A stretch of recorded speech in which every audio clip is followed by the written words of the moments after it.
Okay, let's unpack this. Welcome to the deep dive. Our mission, well, it's pretty straightforward. We take source material, could be articles, research, sometimes classics like today's book, and we pull out the key insights for you. Think of it as cutting through the noise, really, helping you get informed quickly, maybe find a few surprising ideas along the way. And for this deep dive, we're tackling a source with a claim so bold you just have to look closer. Wattles, The Science of Getting Rich. That title alone, it grabs you, doesn't it? From 1910. And he wasn't writing philosophy, not really. He called it a practical manual. Yeah, he basically says if money's your main issue right now, read this, get rich first, then philosophize. It, Pretty direct. and what's fascinating right from the start is this core idea. Getting rich is an exact science, like physics or something, governed by laws. Specific, knowable laws. He actually claims that if you learn them and apply them, you will get rich with mathematical certainty, he says. Failure is impossible, apparently, if you follow the method precisely. It's a huge claim. An exact science. That feels really strong. He talks about operating in a certain way. So that's our goal for this deep dive. Explore these philosophies, principles, the practical steps Wattles lays out. And crucially, figure out how you might actually use these ideas today in modern life for, well, getting ahead and creating wealth. Right, because some of this stuff, while simple on the surface, feels quite counterintuitive compared to, standard advice about money. Definitely. It challenges a lot of common assumptions. Okay, so let's get into this certain way. Wattles kicks off with something that honestly might surprise people. Maybe even feel a bit radical. It really does. He starts by saying, it's not just okay to be rich, it's your right. And maybe even your duty. A duty. Wow, that shifts things, doesn't it? Usually we think of wealth as like a goal, maybe a right, but a duty.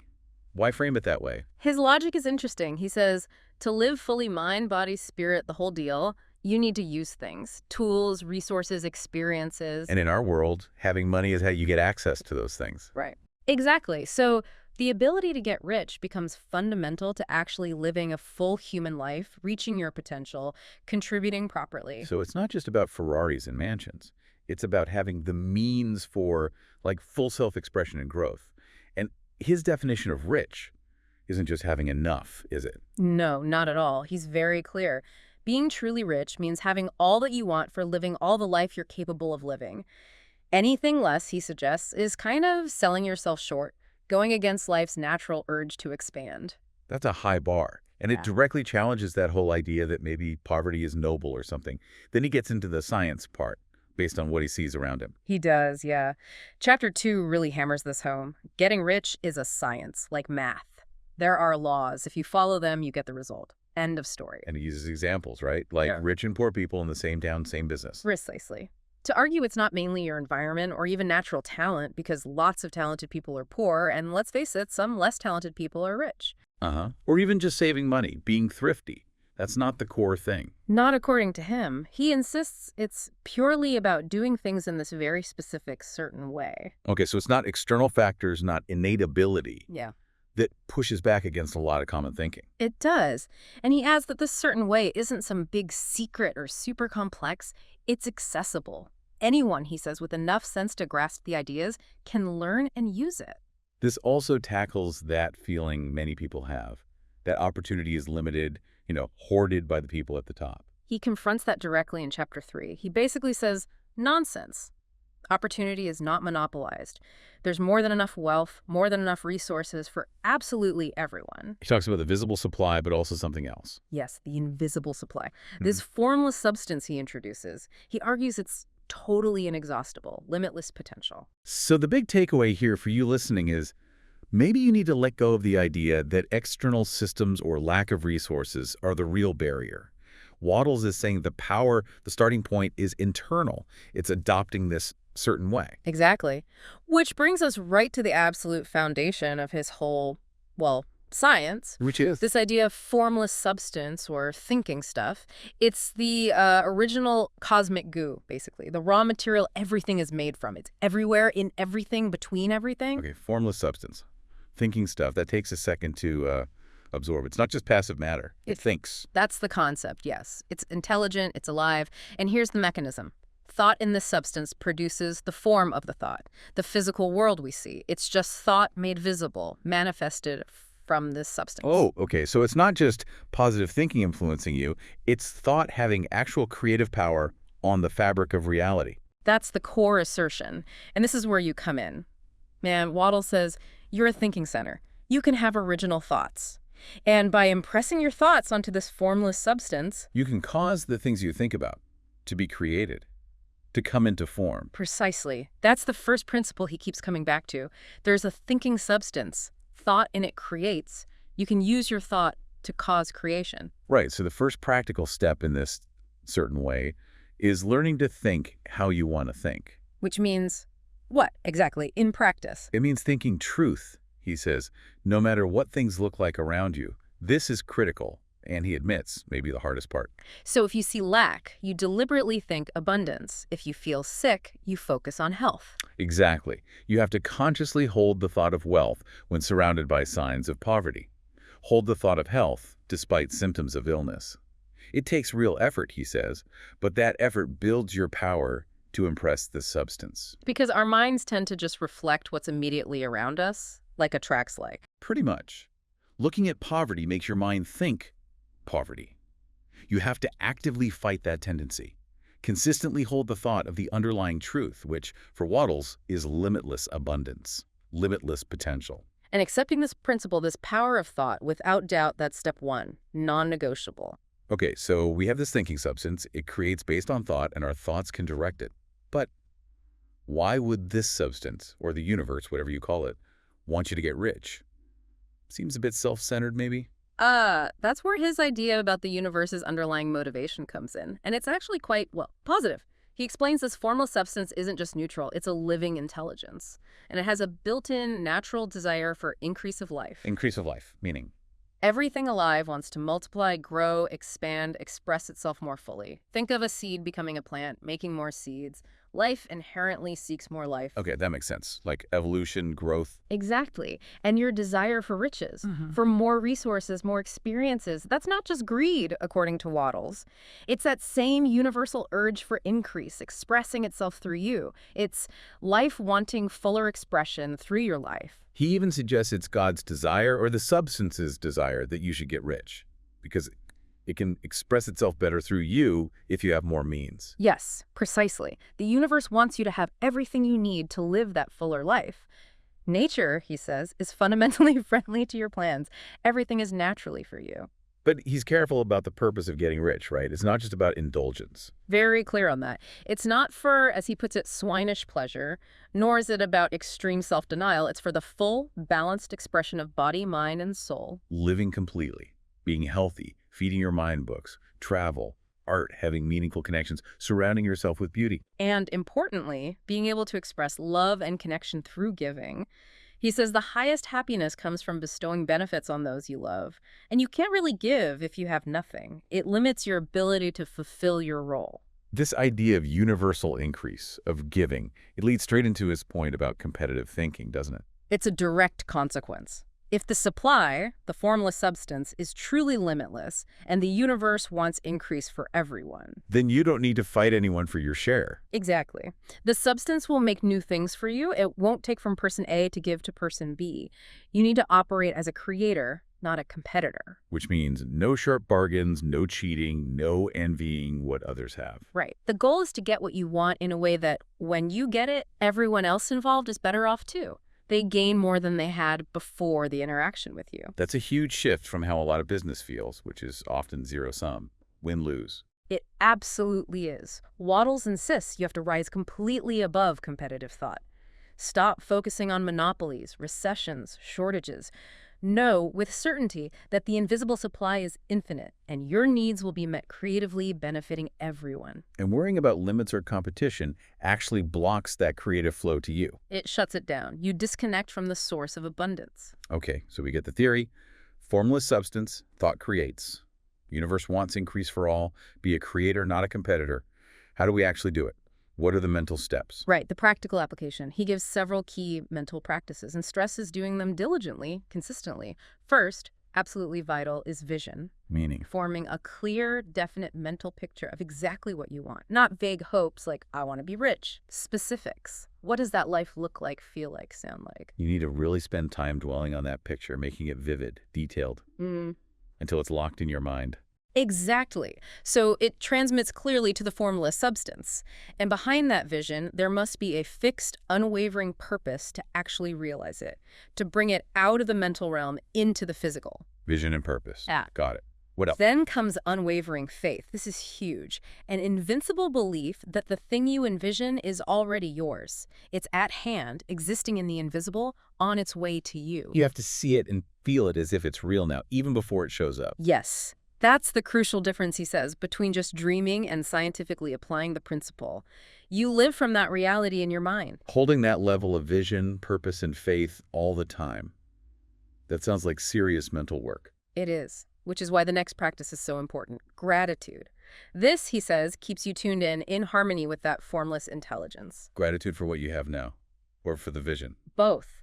Deep, genuine gratitude for everything good you already have, and crucially, gratitude for the things in your vision as if you are already receiving them. Why is gratitude so powerful in this system? Well, the grateful mind is naturally receptive, he argues. It stays aligned with the creative energy. It stops you from complaining or focusing on lack, which is competitive thinking. Right. Complaining implies scarcity. Exactly. Gratitude keeps you focused on abundance, what is, and what's coming.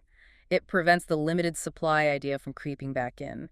And maybe most importantly, a grateful mind expects good things, which naturally builds and strengthens your faith. Okay. Mental toolkit. Vision, purpose, faith, gratitude. And then there's the will. How does that fit in? Ah, the will. This is where people often go wrong, Wattles says. You use your willpower only on yourself. On yourself, not on other people or trying to force events. Absolutely not. You use your will to compel yourself to think the right thought, the thoughts of your vision, with faith and gratitude, and to act in a certain way. So it's for self-discipline. Keeping your own mind focused and steering yourself away from doubt, fear, negativity, focusing on poverty or problems. Precisely. Your will directs your own mental and physical activity. Trying to use willpower on others or external circumstances, that's slipping back into competitive, forceful thinking. It doesn't work with the creative method. Okay, thinking about putting this into practice today, it's a busy world. How does someone realistically integrate this deep visualization, this constant belief, this gratitude, this mental discipline? It sounds like a full-time job. He implies it's less about carving out huge blocks of time, though dedicated practice helps, and more about cultivating these as habitual ways of thinking and being. So embedding it into your day. Yeah, like making the contemplation of your vision a regular, intense practice, maybe first thing in the morning, last thing at night, really embedding it.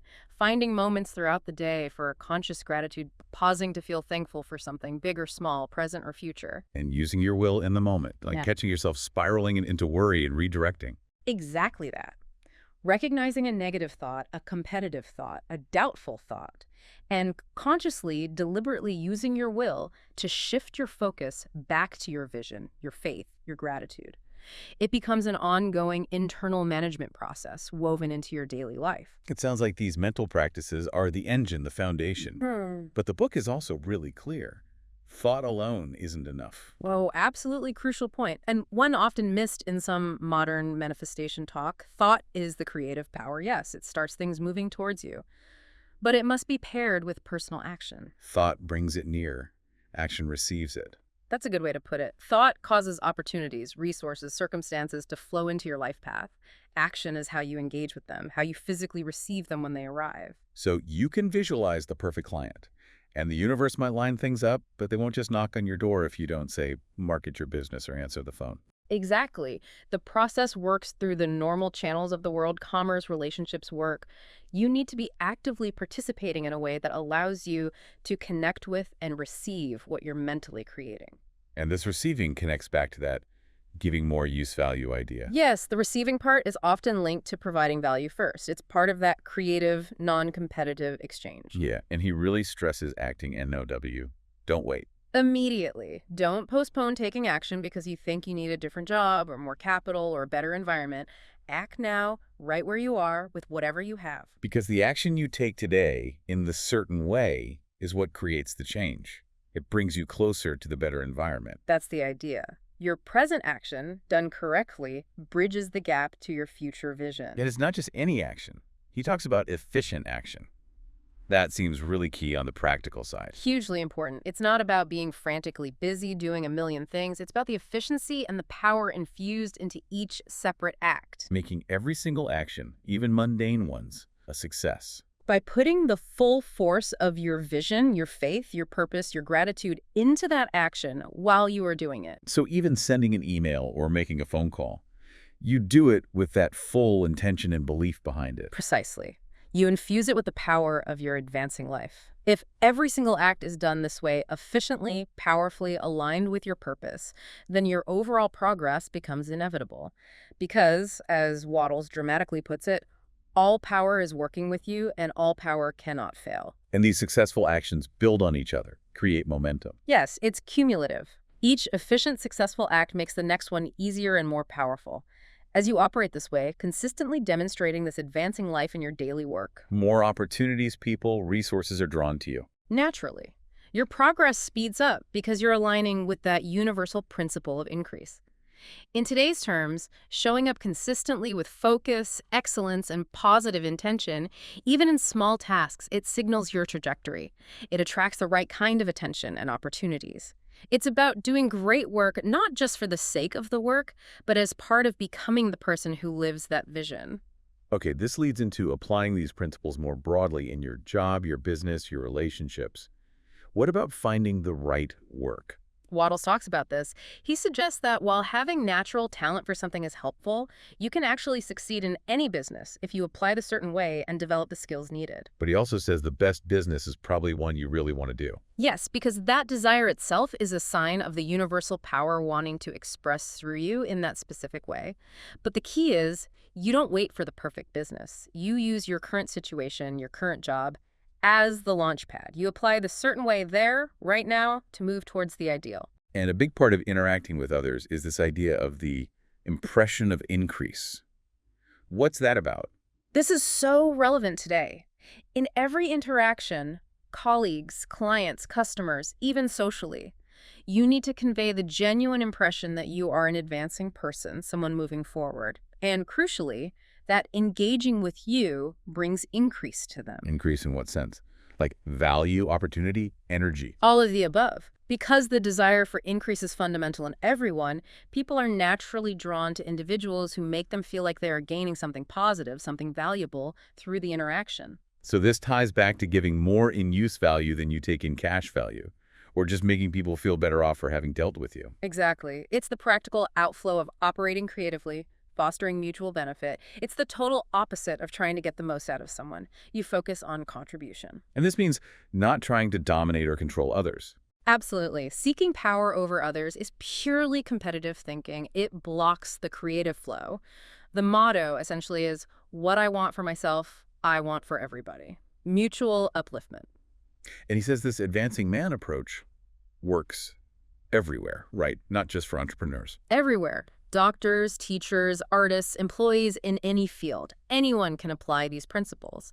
By genuinely focusing on giving increase to others through your work, while holding your own vision with faith and purpose, you become incredibly valuable and successful. He has specific advice for employees too, doesn't he?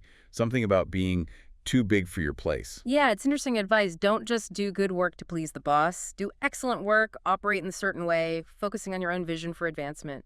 Radiate that power, that capability, that sense of increase. Be too big for your current role in terms of your mindset and performance. Opportunity, he says, will inevitably find you either promotion or a better position elsewhere. Let's nail down some modern ways to implement this. How do you use value in, say, a service job today? Or convey that impression of increase authentically online, like in emails or video calls, without just sounding like you're bragging? Great question. Giving use value today could mean consistently delivering outstanding quality, sure, but also offering insights others haven't thought of, anticipating needs, making processes smoother for people, or just bringing a reliably positive, can-do energy. It's about genuinely improving the other person's situation through your interaction. And the impression of increase. It's less about talking about yourself and more about your conduct. It's radiating quiet confidence, competence, purpose. It's showing up prepared, being solutions-oriented, seeing potential. In digital interactions, maybe it's clear, concise, helpful communication, proactively offering value, being dependable. It's the energy you bring demonstrating through your actions and attitude that working with you moves things forward positively for everyone. It comes from living the principles, really. Okay. And finally, the book wraps up with some important warnings and stresses consistency, doesn't it? Yes, he circles back to the dangers. Don't slip into competitive thought, believing supply is limited, blaming systems, comparing yourself negatively. Don't dwell on poverty, lack, illness. Guard your speech talk advancement, possibility, your vision fulfilled. What about setbacks? When things just don't seem to work out as planned? Apparent failures. He addresses that directly, calls them apparent failures only. If you hold fast to your vision, faith, purpose, and gratitude, he insists something better is on its way. You're being guided, rerouted by an intelligence that sees a bigger picture. You have to trust the process, basically. Setbacks are detours, not dead ends, if your internal alignment is right. He also advises really sticking just to this system, at least initially. Yes, he's quite firm about that. Avoid mixing in conflicting ideas, getting bogged down in pessimistic news or opinions, or dabbling in other methods while you're still establishing this core faith and practice. He believes his book contains everything essential. And the absolute key is just doing it. Yeah. Consistently. Day in, day out, steadily, perseveringly, to the letter, as he says. The law is certain, like math, if applied correctly. Daily practice of the vision, the gratitude, the purposeful action, that's the non-negotiable foundation. Okay, so let's try to wrap this up. Our deep dive into Wattles' The Science of Getting Rich shows us. Getting rich is presented as an exact science. It's about thinking and acting in a specific, certain way. Rooted in understanding this universal, thinking, formless substance that responds to our thought. And realizing it's our right, even duty, to get rich, to live fully, aligning with the universe's own drive for more life. The practical steps involve that clear vision, unwavering faith, solid purpose, deep gratitude, using your will only on yourself. And crucially, supplementing all that mental work with diligent, efficient action right now where you are, always operating creatively, giving more value, conveying increase. And the core promise, repeated constantly, is that if you do this steadily, accurately, riches will come, in proportion to how well you hold that vision, purpose, faith, and gratitude. You know, what's really insightful is how Wattles weaves these different threads together. You've got metaphysics, the formless substance. You've got spiritual practice, gratitude, deep psychological work, controlling your thought, and then intensely practical advice on daily actions and ethics. All bundled into one cohesive, well, science, as he calls it. It's a fully integrated system, mindset and action perfectly linked. So thinking about you listening, navigating your own life, Yeah. it definitely raises a question, doesn't it? Are you perhaps ready to experiment with thinking and acting in this very specific certain way? Wattles leaves us with a powerful idea.